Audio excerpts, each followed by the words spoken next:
Situação nesse momento sobre a questão do abastecimento de água de Itajaí, consequentemente também em Navegantes. Nós estamos resolvendo, não, abrindo sempre o espaço, né, Cléo, para manter as comunidades das duas cidades sempre bem informadas, diga-se de passagem. Hoje eu recebi umas fotos, umas imagens. Nossa, que trabalho, Cléo. Tem até mergulhadores, enfim. Eu não achava que a barragem fosse de tamanho e porte. Vamos conferir como é que são os trabalhos. Canal 100 Entrevista. Estamos com o Victor Silvestre, ele é diretor da Semasa de Itajaí, né? Até para deixar a comunidade sempre bem informada, né, Victor? A gente praticamente essa semana toda já conversamos umas 2 vezes, mas aqui eu sempre digo que rádio para mim é prestação de serviço. Como é que está a situação neste momento, Victor? Alguma perspectiva, enfim, com relação à recuperação dessa barragem? Prazer te ouvir no canal 100 da Rádio Menina. Boa noite. Apesar dos pesares, tudo bem? Boa noite, meu amigo. Boa noite a todos os ouvintes da rádio.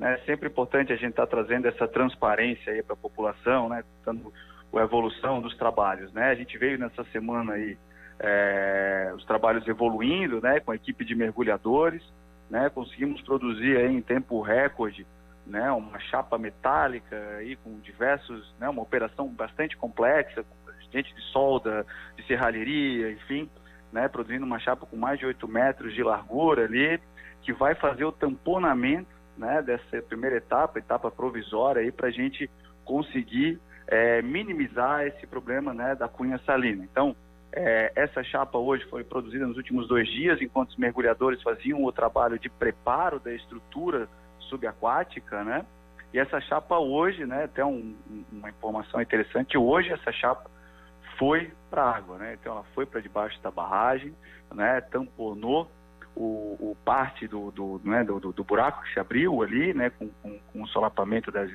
chapas, das estacas prancha, né, que foi o que aconteceu aí nos últimos dias, né. As causas ainda a gente não tem uma conclusão ainda definida do que ocorreu para dar esse problema, né, mas hoje a chapa que fecha o buraco foi para dentro da água, né, as equipes trabalharam o dia inteiro aí preparando ela para ela ser fixada, né, ela está lá posicionada, mas aí foi feito todo um preparo com mergulhadores, né, fazendo toda a furação da chapa, onde ela vai ser ancorada, amarrada, né, e amanhã os trabalhos continuam, né, vai ser continuado esse trabalho para fazer a fixação dessa chapa, preenchimento de alguns espaços vazios, né, com uma estrutura de sacos, né, uma espécie de, trocando para ficar bem claro para a população entender, uma espécie de saco de areia, assim, né, mas é uma estrutura bastante conhecida, né, no ramo da engenharia civil, para fazer esse preenchimento ainda dos espaços vazios ali entre a chapa e o fechamento da barragem. Então,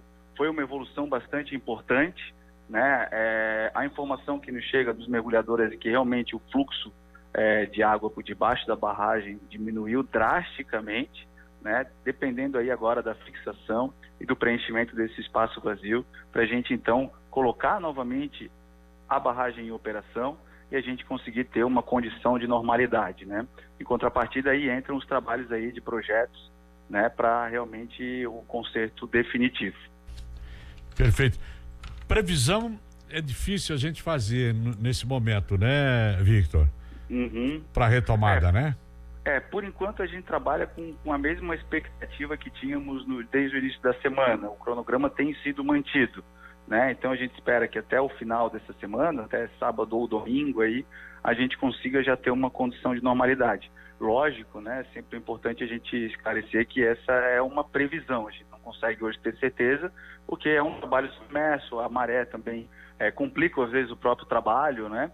Então, mas a gente tem mantido o cronograma, as equipes têm cumprido, tem iniciado os trabalhos já a partir das 6 horas da manhã, levando quase até noite adentro, né? Ontem eu particularmente saí de lá, eram quase 11 horas da noite lá, onde a gente alocou os guindastes, enfim, finalizando os trabalhos da chapa, né? Então tem sido um trabalho incansável aí para a gente manter o cronograma, né? E tentar até antecipá-lo, mas por enquanto a gente está conseguindo manter, porque a gente tem a máxima pressa para conseguir restabelecer o sistema.